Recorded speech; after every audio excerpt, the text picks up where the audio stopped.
E aí, pessoal, tudo bem aqui para falar? Para falar da Argentina, para explicar, eu não gosto de usar esse uniforme, tá? Eu tenho esse uniforme por questão de coleção, então não me critiquem, por favor. Eu ganhei ele, inclusive, de engano, né? Ele veio de engano quando eu estava comprando outro uniforme, então vou tentar gravar esse vídeo o mais rápido possível. Mas vitória da Argentina, classificação garantida da seleção argentina. Ainda não em primeiro, porque a Jordânia, hoje mais tarde, pode vencer a Argélia. E aí sim, vencendo a Argentina na última rodada, ficaria em primeiro.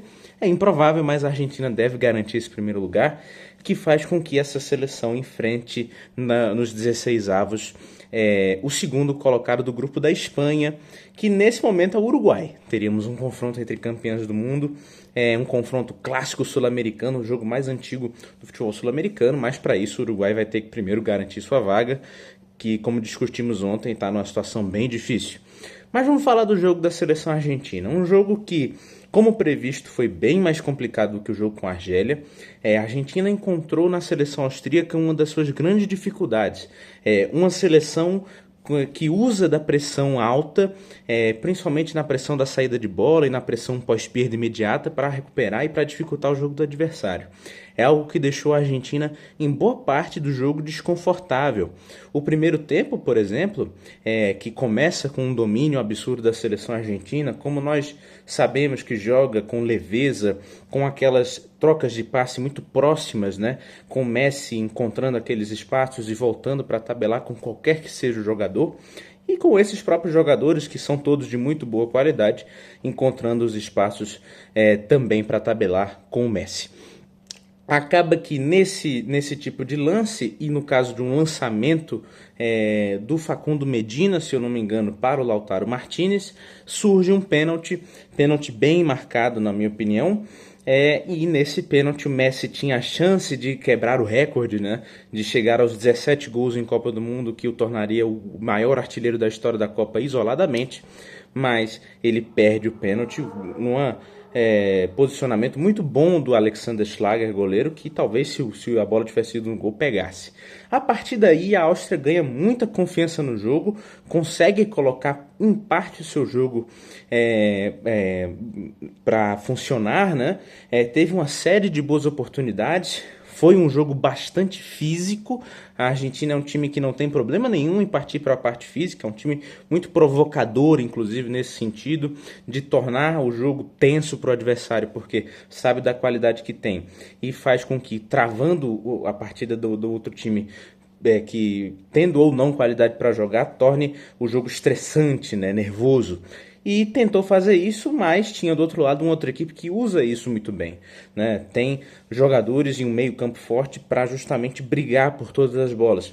E assim a Áustria foi conseguindo faltas, foi avançando com essas faltas e foi encontrando espaços numa defesa argentina que era muito bem postada, mas que às vezes permitia alguns espaços para os atacantes austríacos. Uma pena é que a seleção austríaca falta jogadores de maior qualidade técnica.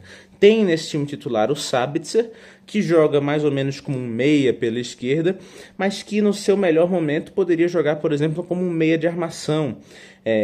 Por exemplo, faz muita falta essa seleção austríaca ter o Arnautovic como titular, já que ele, mais velho, não aguenta o jogo inteiro, fica no banco.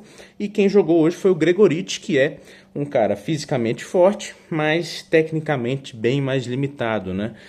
Também o Schmid, que é um jogador ágil, porém pouco técnico, tá no lugar do Baumgartner, né? Baumgartner é uma das principais estrelas dessa seleção austríaca, um cara que é protagonista de muitos momentos desse time, fez muitos dos gols que levaram a Áustria de volta à Copa do Mundo este ano, mas o Baumgartner se lesionou, infelizmente, na preparação final para a Copa do Mundo e não está com o elenco. Então, perde-se um grande formador, criador de jogadas, um cara mais driblador, mais técnico, que poderia ser justamente aquele para dar o último passe, para fazer a jogada de maior qualidade no último terço, ainda mais tivesse o Arnautovic na frente, já que em muitos momentos o Gregorich quebrou jogadas da Áustria, né? Perdia bolas na frente, recuperações tanto de Cuti Romero quanto de Lisandro Martinez, que também são conhecidamente e foram nesse jogo jogadores muito faltosos, apesar de que a arbitragem, não só nessa partida, mas em toda a Copa do Mundo, tem sido muito permissiva com contatos mais agressivos, né? Acho que esse jogo poderia ter tido alguns cartões amarelos que não teve, por exemplo. Mas a Áustria teve toda essa construção durante a primeira etapa, só que ainda era vulnerável a um aspecto. A Argentina tem um gênio. A Argentina tem um cara muito diferente, muito acima da média, e tem um time que, quando encontra espaços mínimos que sejam para contra-atacar, e o time da Áustria pendulava muito para um lado do campo, o lado que a Argentina jogava em determinados momentos, e deixava muito espaço no meio campo. Vários dos contra-ataques mais perigosos da Argentina na primeira etapa surgiram assim. Então, assim, inclusive, o próprio Messi, que está quebrando um tabu sobre ele mesmo, de que ele não marca, tem marcado muito nessa Copa do Mundo, recupera a bola, inicia uma jogada, a bola vai no Facundo Medina na lateral esquerda, né? Ele que tem substituído o Tagliafico, fez uma muito boa partida, joga a bola no meio e o Messi faz um dos seus clássicos gols na entrada da área, marcando assim o 17º gol dele na história da Copa do Mundo. Uma história justa para um jogador que e aí um relato pessoal, é o maior, o mais impressionante que eu vi ao vivo. Ainda acho o Pelé o maior que já existiu, mas o Messi é indiscutível. O Messi é gigantesco e agora ganha o peso que merece numa Copa do Mundo como o maior artilheiro histórico da competição. Fez esse seu 17º gol na primeira etapa. O jogo continua com a pressão da Argentina no primeiro tempo. A Argentina, inclusive, Carlo Ancelotti falou sobre isso na sua coletiva. Isso foi levado à coletiva de imprensa da Argentina, do Scaloni, e o Scaloni, muito inteligente como entendeu o que o Carlo Ancelotti quis dizer, que a seleção argentina ela não precisa estar o tempo inteiro correndo atrás da bola ou correndo com a bola para fazer o seu jogo crescer, né? A Argentina é um time muito paciente, é um time que cria jogadas com uma construção relativamente lenta, com bastante controle. É um time que tem uma capacidade de manter a bola sui generis e para isso não precisa ser aceleradamente intensa, né? Por isso que o Ancelotti falou que esse time é pouco intenso, mas a Argentina sabe ser intensa quando necessário. Assim saiu o gol, inclusive, um gol numa jogada de transição muito rápida. E a Argentina tem bons jogadores para fazer isso, principalmente no meio, mas uma fraqueza dessa seleção, que há de ser dito. A Argentina não tem pontas, né? A Argentina tem 5 jogadores que praticamente ocupam o meio campo, incluindo o Messi, um cara lá na frente na figura do Lautaro Martinez, e isso pode criar um espaço indesejado para essa seleção pelos flancos, pelos lados. Acumular muita gente por ali e talvez para uma seleção que seja mais forte em transição, como é a seleção francesa, como é a seleção holandesa, por exemplo, e até mesmo o Brasil, num bom dia, pode criar dificuldades para essa seleção argentina, que em grande parte dos jogos vai ter a posse da bola, né? A Áustria tentou fazer algo similar, mas não tinha os pontos necessários, né? Tentava pressionar a saída de bola da Argentina, deixar o jogo de controle da Argentina desconfortável, mas não conseguiu. No segundo tempo, a Argentina esteve confortável novamente em não ter a bola, mas em justamente quando fosse necessário recuperar ela com intensidade para contra-atacar. E também a defesa da Argentina foi muito bem, já que eles recuperavam a bola um bom bocado de vezes e também faziam aquele jogo lento, desaceleravam, controlavam. Assim eles inclusive esfriam um adversário, né? É um jeito da Argentina se defender com a bola.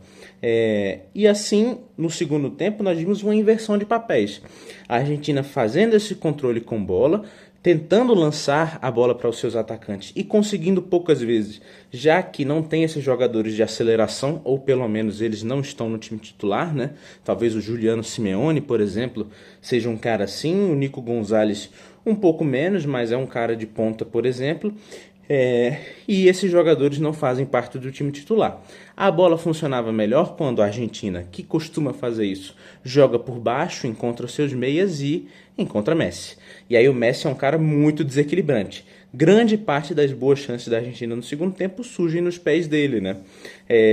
E a Áustria, tendo a bola, controlando o jogo no segundo tempo, ou melhor, não controlando o jogo, mas tendo mais posse no campo de ataque da seleção argentina, ainda assim chutou menos vezes ao gol, tanto que o Emiliano Martinez só faz uma defesa realmente difícil, num chute de falta do Sabitzer, porque essa seleção argentina cria um bloco sólido ali no meio, e a seleção austríaca não tinha os jogadores para explorar os lados de campo, que são as maiores vulnerabilidades da seleção argentina, e esse time recuperava e contra-atacava e tinha algumas chances de vez em quando, né? Não empilhou chances na segunda etapa, até encontrar de novo ele, Lionel Messi, fazendo o seu 18º gol na Copa do Mundo.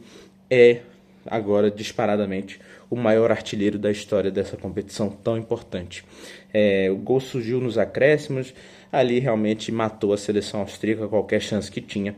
Então é isso aí, pessoal. Grande partida da seleção argentina, que não é imbatível, não parece imbatível, tem algumas fragilidades. Nós vimos que a Áustria conseguiu explorar algumas dessas fragilidades, mas faltava a esse time, por conta de característica, a capacidade de explorar outras. É isso aí, pessoal. Até a próxima.